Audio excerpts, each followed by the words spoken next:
Hello, and welcome to another episode of Sea of Thieves News. Coming up, we've got some fiery items headed to the Outpost stores. Drew's back with even more spice than a Carolina Reaper, and it's almost time for the Season 13 Community Weekend.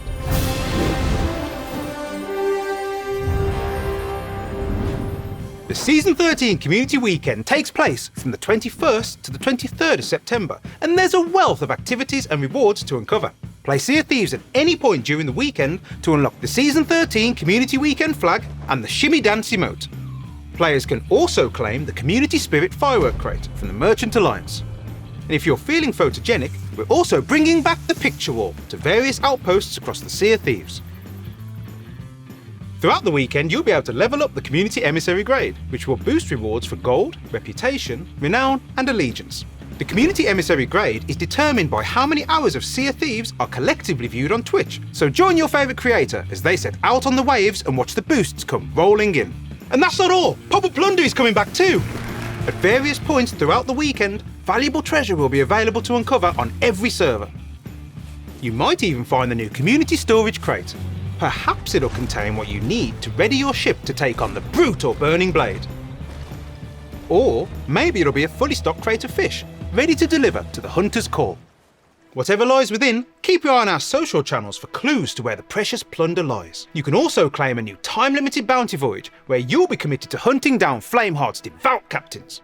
If you can overcome the odds and claim a glorious victory, there's plenty of valuable loot up for grabs. There are new Twitch drops on the way too. From the 21st to the 23rd of September, watch any participating live stream on Twitch to be in with a chance to claim the Stalwart Sea Dog Bucket and Concertina, the Stormy Sea Dog Shovel and Spyglass, and if the community stretch goal is reached, the Obsidian Captain's Table. With our next game update on the 19th of September, we've got new items headed to the Outpost stores. With the Piscine Courtly Jacket, your affinity for all things fishy will be clear for all to see. And smell. Phew. And when the sun is high and the heat is on, these colourful corset tops are the ideal way to keep cool on your adventures. With the flaming Jackal Blunderbuss and pistol, you can honour the memory of the glorious sea dogs as you head into battle. Or for those who prefer to keep it low-key, the flaming Jackal fishing rod will still hint at the intense fire burning within. Now let's catch up with production director Drew Stevens for what is sure to be the most replayed section of this episode.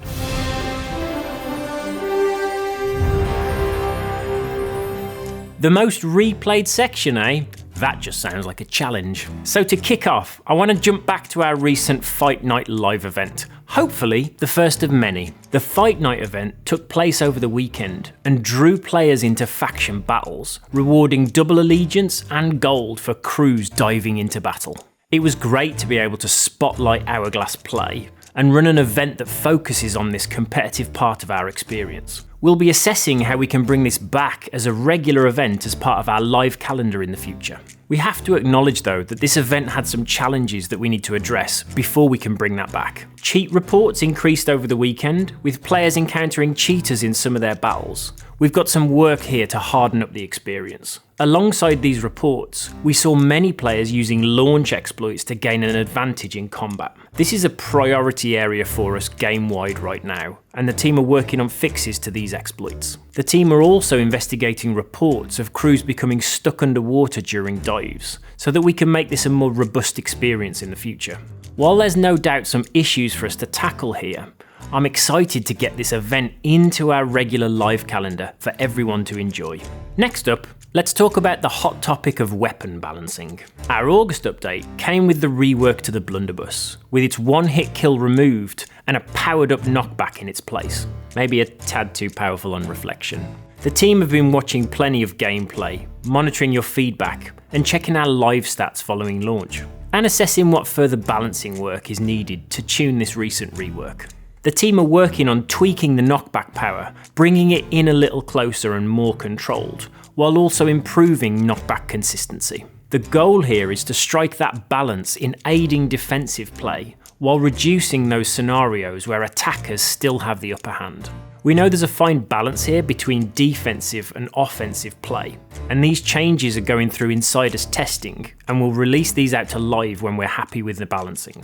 Sticking with combat, insiders have been testing some improvements to the throwing knives to make them a more responsive weapon to throw. These quicker aiming animations and a faster projectile speed are feeling much more responsive to use, and will now be rolling out in our September update. We'll let these changes settle in and assess if further tuning is needed to ensure this weapon finds its home. And with that in mind, I've seen a fair bit of discussion around the recent combat changes, with players wanting to understand why we're making these type of changes so long after launch. Season 12 introduced new weapons to the armoury, a part of the experience that hasn't seen a real refresh in the last 6 years. Looking to future seasons, we want to continue to provide players new tactics, choices and playstyles by expanding the offering within the armoury as we continue to evolve the game.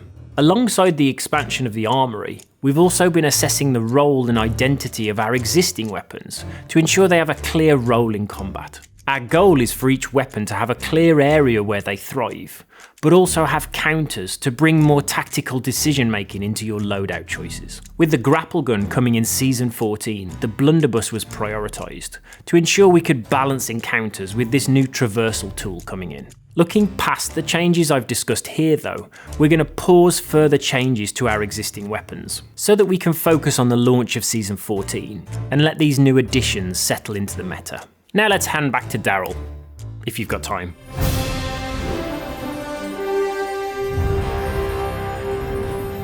On September 19th, it's Talk Like a Pirate Day! To celebrate, we're running a discount sale in the Pirate Emporium. From the 19th to the 27th of September, a dazzling array of incredible items will be available at reduced prices. So dive in and grab a bargain. And if ripping a pirate's favourite feathered friend is your thing, the pretty Polly sails return to the Pirate Emporium. These are only available while the sale is active, so get them while you can. And if you feel the need to express some of that bottled up emotion, then look no further than the Rage Unleashed emote. And the good news is that it's yours to claim for free for the duration of the sale. Whether it's Meg Meat, a delectable slice of Kraken Tentacle, or even a humble Splashtail, members of the Hunter's Call are ready to accept your latest catch. And from the 13th to the 15th of September, you'll receive a boost to the gold and reputation you earn for each item sold. Keep an eye on our social channels for more information on boosts, rewards, and other activities happening every weekend throughout Season 13. Over in the Pirate Emporium, we're bringing back the well-travelled trader ship collection and clothing bundle from the Season 11 Blunderbuss. With the showmanship of buffed brass, fine silks, and details that reflect far-flung adventures, these items are perfect for the ceaseless travel of a trader. Now let's take a look at what other new items are headed to the Pirate Emporium.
And that's us for another episode. If you liked what you saw and you want to stay up to date with everything Sea of Thieves, then make sure to like, subscribe, and ring that little ship's bell for all those glorious notifications.